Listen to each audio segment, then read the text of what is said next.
Sveiki, mano karjeros kelio paieškas nepaklūsta tradiciniams standartams, kadangi mano gyvenimas yra kiek kitoks. Iš šalies gali pasirodyti, jog esu paprastas paauglys, galbūt galima teikti tipiškas, nieko neįsiskiriantis iš minios. Tačiau esu kitoks.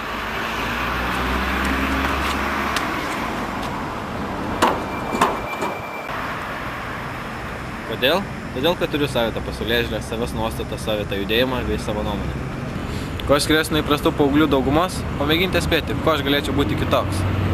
Kita vertus, aš nenoriu būti toks išskirtinis, kokio aplinka mane daro. Na, o kokio, sužinosite to jau pat. Taigi, aš esu Rimvydas Petrošius ir aš turiu kitą kelią negu dauguma. Aš kuriu pats savo kelią, neinu su visa minia. Renkuosi savarankiškai, o neimu tai, kas man siūloma, bandoma duoti ar įkišti. Ne, viso to man nereikia.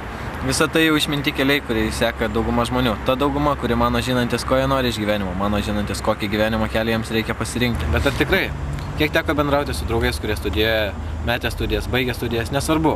Visi sakė, jog nori įstoti į vieną ar kitą specialybę. Šaunu. Tačiau tą patį klausimą uždavus tik po mėginimo stoti, kiek jam pavyko įstoti į norimą specialybę, tai yra pirmąjį pasirinkimą. Labai maža dalis atsakė, jog jam pasisekė. Bet tie, kurie įstojo ne į pirmąjį pasirinkimą, ne vienas negalėjo pasakyti, jog džiaugiasi, jam ten tikrai patinka ir jis visą save atiduoda studijoms.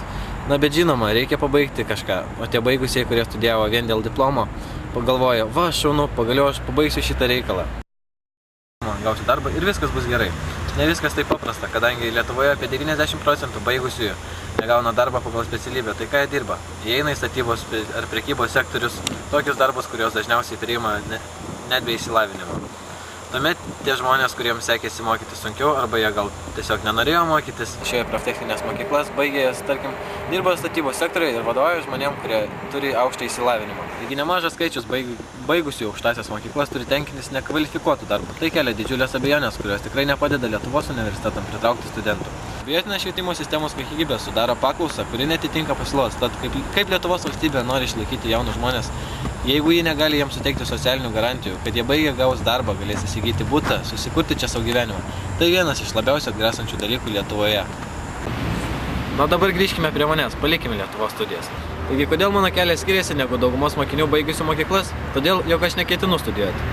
Aš nežadu pasiduoti šiai sistemai, kurią bando primesti žiniasklaida, kuri mumis manipuliuoja, kuri bando mums įteikti, jog yra tik vienas kelias, kuri iš tiesų duoda mums tiek daug neigiamų dalykų, jog jos geriau iš viso atsisakyti. Pagalvokite, 1984 metais 1987 metais Vienoje, Austrijoje, sekė visa virtinė žudynių, kurias publikavo žiniasklaida. Galiausiai specialistams pavyko įtikinti dviejų didžiausių šalies dienraščių vadovus nepublikuoti straipsnio apie savižudžius. Netrukus po šio susitarimo savižudybių skaičius sumažėjo 75%. Lietuvoje vykstančios laidos apie vaikų smurtą mokyklose taipogi kiek nepadeda. Tai tik vienas iš pavyzdžių, kuris rodo žiniasklaidos neigiamą įtaką žmonėms. O kur dar alkoholis? Statistikos departamento duomenimis vienam 15 metų ir vyresniam gyventojui tenka 13,3 litro alkoholio. Tai yra dvi pagrindinės blogybės, kurias pasitelkia oligarchai, kad galėtų mumis manipuliuoti. Ir galiu teigti, jog jiems taip puikiai sekasi. Visuomenė kvaila, seka tuo keliu, kokį jie įrodo. Bet reikia sustoti, viską gerai apgalvoti, kas čia vyksta. Ar negeriau būti laisvam, atsakyti už savo sprendimus, o neremtis kitų įsiūlytais. Beveik visiems mums plaunamas smegenis, tačiau dalis iš mūsų sugeba atsimerkti ir pamatysite pasaulį, kuriame mes gyvename, kuriame žmonės vergauja. Galite pamanyti, kodėl aš visą tai kalbu, tačiau aš manau, jog man pavyko atsimerkti ir aš jums papasakosiu, kaip, ką tai man davė ir prie ko tai mane atvedė. Buvau tas žmogus, kuris, kaip suprantama, buvo toks kaip visi. Kartais išgerdavau su draugais, kartais žinias pažiūrėdavau, laikraštį pavardydavau, nueidavau į sporto salę, žinot, formai palaikyti.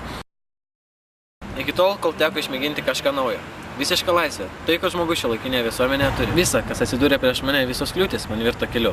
Keliu, kurio kiti nemato. Tai kelias, kurio kiti nevaikšto. Kas tai buvo, ką aš išmėginau naujo, kas man padėjo tiek kelyje, tiek gyvenime, tai yra parkūras. Na, žinoma, dabar dauguma žmonių pagalvosite, štai dar vienas ekstremalas pademonstruos, kaip nusisukti sprandą. Ne, to nebus. Aš kaip tik noriu jums papasakoti ir parodyti, kaip reikia pasirinkti savo gyvenimo, judėjimo kelią, kuris toks pats saugus kaip ir visi kiti, nes saugesnis kelias negu kiti, nes tai yra savęs tobulinimas. Jame atsiskleidžia begalinės kūrybos galimybės, tai judėjimo menas. Mano pasirinktame kelyje susilieja judėjimo, gyvenimo filosofija bei tvirta disciplina. Tai yra saugus judėjimas, mes visi pajėgūs tai atlikti. Kaip ir gyvenime, visko mokomės po truputį, taip ir čia, mes visko išmokstam po truputį. Viskas yra pasiekiama, viskas yra įmanoma. Mes visi tai galime, tik reikia mokėti to norėti. Parkūras padeda atsimerkti tam, kad pamatytume alternatyvių kelių egzistavimą. Tai yra tiesiog pristaikymas prie šių laikų erdvės, kuri mus supa. Anksčiau turėjome miškus, turėjome gamtą aplink save, dabar turime miestą, turime sienas, turime turėklus, turime bortelius, turime be galo daug visokių sukurtų kliučių, kurias apeiname, nes taip yra įprasta. Bet yra ir kitas kelias, jis nėra mums nurodytas ir aptvertas turėklais, borteliais ir visa kita. Kitas kelias, kurį mes patys pasirenkame, kurį mes norime pasirinkti. Tai eiti tiesiai, neapeiti kliūtis, o su jumis susidurti, jas įveikti drąsiai be abejonių. Kadangi gyvenime mes susidurime su begalė kliūčių, problemų, su kuriomis reikia susiduroti, kurių negalima tiesiog palikti ar paprastai nuo jų bėgti. Tačiau ar mes visi tai darome, ar mes visi įveikiame kliūtis bei problemas, drąsiai ieškodami sprendimų išeities. Dauguma norėtų sakyti taip. Žinoma, tačiau jeigu taip yra, kodėl mes negalime tiesiog įveikti kliūčių, kurios mūsų supa kasdieną, tai jau yra minėtos žiniasklaida, alkoholis. Tai yra dvi didžiausios problemos šiuolaikiniame pasaulyje, trukdančios mums atsimerkti. Įveikę ir atsisakę šių dviejų dalykų, mums būtų daug lengviau atsimerkti ir pažiūrėti viską kitomis akimis. Tuomet galime ieškoti naujų dalykų, kurie būtų naudingi saviedukacijai, savęs atradimui, nes dabar mums trukdo šios dvi kliūtis, kurių įveikti didžioji dauguma nesugeba. Taigi parkūro pagalba, beje, kurio aš jau užsiimu 3 metus, sugebėjau pabėgti nuo daugelio šiandienos negandų. Sugebėjau surasti save. Tai man padėjo sužinoti, kad aš tikrai nenoriu būti priklausomas nuo alkoholio, jog aš noriu būti sveikas žmogus. Žinome puikų Hipokrato posakį – sveikame kūne, sveika siela. Tai man padėjo surasti mano interesus daugeliu dalykų. Aš pradėjau domėtis, kaip veikia kūnas, kas įtakoja vieną ar kitą nutikimą organizme. Pradėjau domėtis, kaip veikia žmogaus protas. Parkūre yra tiek daug visokiausių iššūkių. Prisartinęs prie akligatvės, skyręs laiko situacijos analizai, pakavojęs ir pabuvęs su savimi, supratęs savo protą, pajuntu, kad tai yra tik dar viena kliūtis, kuri man užkirto kelią iki tolimesnio tikslo siekimo. Gyvenime yra svarbu mokėti žengti pirmą žingsnį, po jo visi kiti jau nebėra tokie sunkūs. Parkūras man padėjo atrasti savo užslėptus gebėjimus, padėjusius įveikti savisaugos instinktus, kurie neleido žengti pirmyn. Įveikti begalinę baimę, tokią, kurios pažaboti atrodo neįmanoma, tačiau sukaupus visą drąsą, pagaliau pasakius savo. Taip, aš galiu tai padaryti. Peržengi per save, tai padaręs pastebiu, kad atsiranda dar ir dar naujų dalykų, kurie verčia žengti toliau, nesustoti, niekada nesustoti ir siekti to, ką esu pasiryžęs. Tad aš dabar žinau, jog man įdomu visą tai, kas nauja, tai, kas nepatirta. Tai, ko aš nežinau, visą tai yra mano interesai. Aš žinau, jog žmogus sugeba viską, absoliučiai bet ką. Jeigu tikrai noriu, ta mintimi gyvenu, sugebu tai padaryti. Galbūt jei ne dabar, tai vėliau. Bet tai tik dar viena kliūtis, kurią įveiksiu. Taigi mano interesai yra platus, o gebėjimai taip pat. Tam, kad surasčiau tai, kas man iš tikrųjų teikia malonumą gyvenime, kur būtų malonu kažko siekti, kur būtų malonu daryti karjerą, reikia laiko.